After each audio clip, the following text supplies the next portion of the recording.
Bonjour à tous, nous sommes toujours place du Capitole pour la 12e édition de l'Open de France de paddle et avec nous l'oiseau rare du paddle français, monsieur Sébastien Ruiz des Conero, évidemment le boss d'Allop Paddle.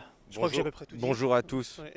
Bon, tout dit, écoute, boss non, mais juste un représentant du padel entre autres et qui essaye de promouvoir ce sport du troisième millénaire comme il peut. Alors justement, quand tu vois un événement comme celui-ci, ça donne envie de continuer et puis d'en refaire d'autres des comme ça. Bah, l'idée, ça serait qu'un événement comme ça, évidemment, euh, une fois par semaine, j'exagère, mais ne serait-ce une fois par mois, ça serait magnifique, mais ça demande de gros moyens. J'applaudis Claude Beggs avec l'organisation de l'Open de France, parce que pour réaliser un événement de la sorte, place du Capitole, en plein mois de septembre, avec un temps magnifique, parce qu'il faut tomber aussi sur Sur un bon week-end. la Ouais. bonne date, pas qu'il pleuve. Non, non, c'est incroyable, c'est magnifique. Le public est là, les joueurs sont là, certaines marques sont là. Enfin, l'organisation au top, rien à dire. On va parler un peu plus de Dunlop. On sait que Oui. Dunlop est sur une politique, une grosse politique de développement. On le voit d'ailleurs depuis quelques mois, un an maintenant, un ou 2 ans. C'est quoi la prochaine étape pour Dunlop sans nous donner tes petits secrets? Le nouveau matos arrivera quand? Il y a les Masters du World Paddle Tour qui arrivent dans 3 4 mois. Est-ce qu'il va y avoir quelques annonces avec quelques joueurs peut-être? À nos joueurs, c'est pas à moi de le dire, comme Trop tu le tôt. sais, voilà, c'est trop tôt. Mais non, en termes de développement, on continue. On est sur lancement des spécialistes, des clubs privés.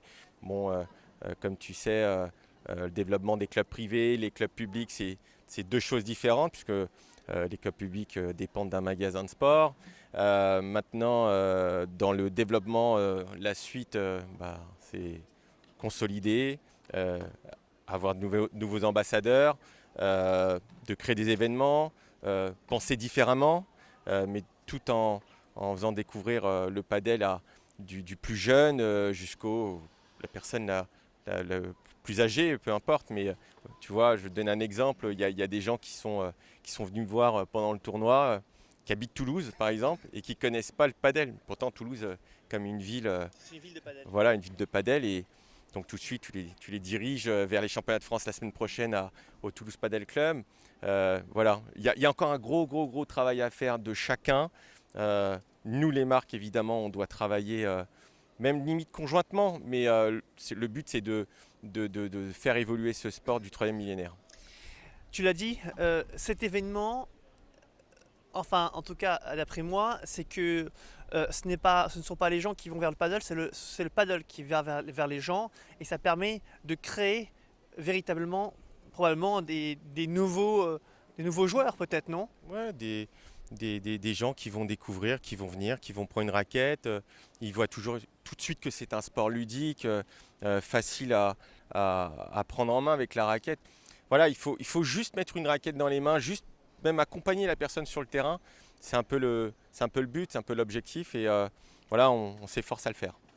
Allez, on le rappelle, hein, Dallop qui a fait venir l'un des meilleurs joueurs au monde, Juan Mires, avec, franchement, qui nous a, comme d'habitude, qui nous a permis de voir ce que c'était du vrai paddle. Et bien, on a pu d'ailleurs voir, enfin je dis du vrai paddle, mais on a vu du très beau paddle d'ailleurs tout le week-end. Et puis, Ronny, je crois qu'il est encore là. Il va peut-être Il est aller. parti. Il est parti. Ah, zut. Il est déjà parti. En tous les cas, il était impressionné par l'événement. Euh, Même eux, en Espagne, ils ont pas forcément l'information tu vois, sur ce genre d'événement. Il dit, mais c'est incroyable, ça devrait être dans toutes les grosses villes françaises. Là, vraiment, ils savent que la France arrive gentiment. Et non, Rouhani, il a vraiment joué le jeu.